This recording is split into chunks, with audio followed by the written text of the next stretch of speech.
ሰላም ጤና ይስጥልን። እንደምን አላችሁ? እንኳን ወደ ሀሴት ዩቲዩብ ቻናል በደህና መጣችሁ። ዛሬ በአለማችን ላይ ሆነን በሀገራችን የብዙ ህይወትን በጸጥታ እየቀጠፈ ስላለው እና ጸጥተኛ ገዳይ ወይም ሳይለንት ኪለር ተብሎ ስለሚጠራው የደም ግፊት or blood pressure በስፋት እንነጋገራለን። በዚህ ቪዲዮ ውስጥ የደም ግፊት መጨመር ዋና ዋና ምልክቶች ምንድናቸው? በቤታችንና በህክምና ተቋም እንዴት ማወቅ እንችላለን? ከእድሜ ጋር ያለው ተያያዥነትስ ምንድነው? ከሁሉም በላይ ደግሞ በምን መንገድ መንከላከል እንችላለን የሚለውን ወሳኝ ነጥቦችን በዝርዝር እናያለን። ቪዲዮን ከመጀመራችሁ በፊት ለቻናሉ አዲስ ከሆናችሁ ሰብስክራይብ ማድረግ አትርሱ። ቪዲዮ ከተመቻችሁ ደግሞ ላይክ በማድረግ ለወዳጅ ዘመዶ ያጋሩት። አብራችሁን ቆዩ። በመጀመሪያ ደረጃ የደም ግፊት ጸጥተኛ ገዳይ የተባለበት ምክንያት አብዛኛውን ጊዜ ምንም አይነት ምልክት ሳያሳይ በሰውነታችን ውስጥ ጉዳት ስለሚያደርስ ነው።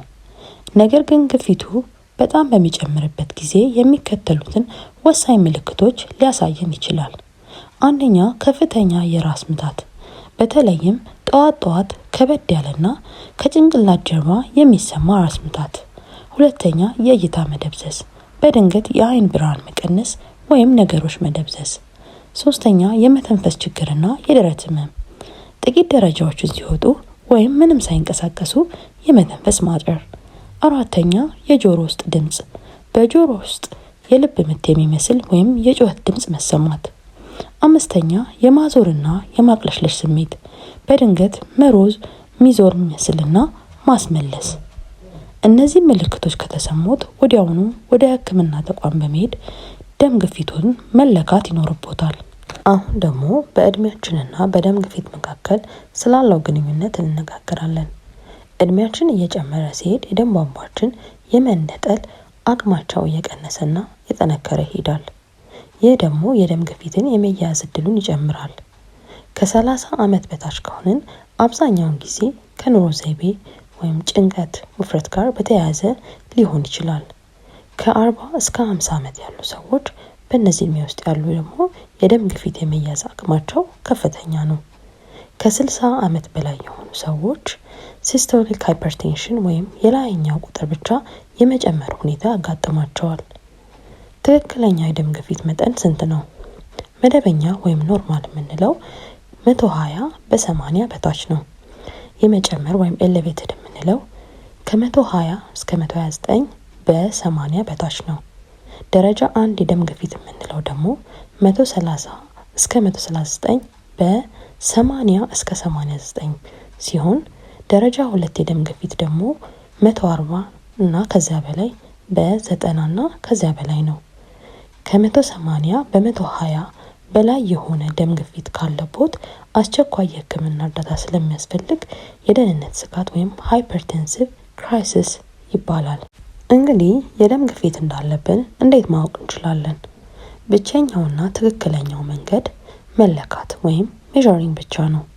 በቤት ውስጥ የዲጂታል መለኪያ መሳሪያ በመጠቀም ወይም በአቅራቢያ በሚገኘው ጤና ጣቢያ መለካት ትችላላችሁ።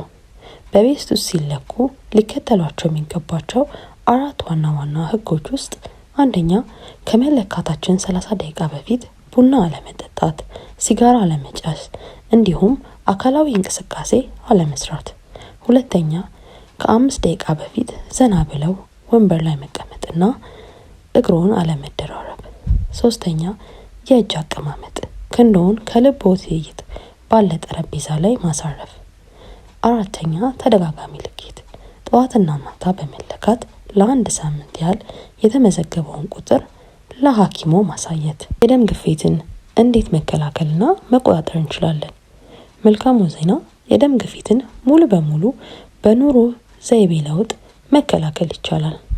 አንደኛ፣ የጨው አጠቃቀምን መቀነስ፣ በቀን የ1 ሾርባ ማንኪያ በላይ ወይም 5 ግራም በላይ ጨው አለመጠቀም፣ የተቀናበሩና የታሸጉ ምግቦችን ማስወገድ። ሁለተኛ፣ አካላዊ እንቅስቃሴ ማድረግ፣ በሳምንት ቢያንስ ከ150 ደቂቃ ወይም በቀን ስለ 30 ደቂቃ ፈጣን እርምጃ ወይም ስፖርት መስራት። ሶስተኛ፣ ጤናማ አመጋገብ፣ አትክልት፣ ፍራፍሬ፣ እህል እና ዝቅተኛ ቅባት ያላቸውን ምግቦች ማብዛት።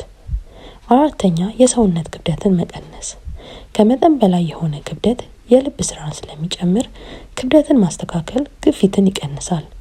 5ኛ ጭንቀትን መቀነስና በቂ እንቅልፍ በቀን ከ7 እስከ 8 ሰዓት መተኛትና ጭንቀትን የሚያቀሉ ነገሮችን ማድረግ።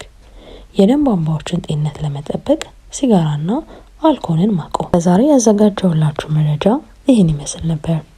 አሁን ደግሞ የእናንተን ተሳትፎ ፈልጋለሁ። የደም ግፊታችሁን ለመጨረሻ ጊዜ ተለካችሁት መቼ ነበር? ሀሳብ አስተያየቶን ኮሜንት ላይ ጻፉልን። እንዲሁም ቪዲዮ ጠቃሚ ሆኖ ካገኙት ሼር እና ላይክ ማድረጉን አይርሱ። ለቻናሌ አዲስ ከሆናችሁ ሰብስክራይብ በማድረግ የደወል ምልክቱን በመጫን በየጊዜው የምለቅላችሁን ጠቃሚ መረጃዎች ይከታተሉ። ጤናችሁን ጠብቁ። በሚቀጥለው ቪዲዮ እስክንገናኝ ቸር ቆዩን። ቻው ቻው።